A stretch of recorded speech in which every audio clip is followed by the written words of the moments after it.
عمر بص، مبروك يا يوسف. النهارده احلى ماتش النهارده عمل افلام عشان طلعنا الدور الثاني وكسبنا فرقه صعبه جدا جدا جدا. انما النهارده الفرقه دي لو كانت جاب جول كنا تعبنا النهارده.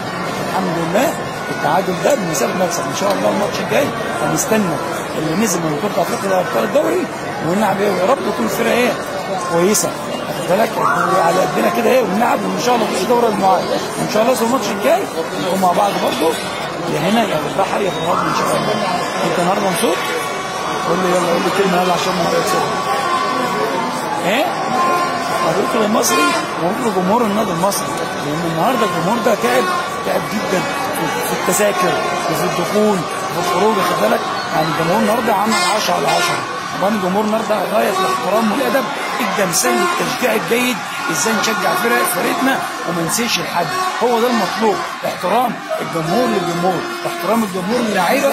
النهارده كان اللعيبه على قد يعني هنقول على قد المسؤوليه الحمد لله، وربنا يسر وايه، والماتش ده طلع ايه على خير ان شاء الله. لما يصير الماتش الجاي نتقابل مع بعض ايه فيديو كويس، ونبقى ايه ان شاء الله نبارك لبعض الماتش الجاي، وان احنا طلعنا ايه لدوري المجموعات ان شاء الله.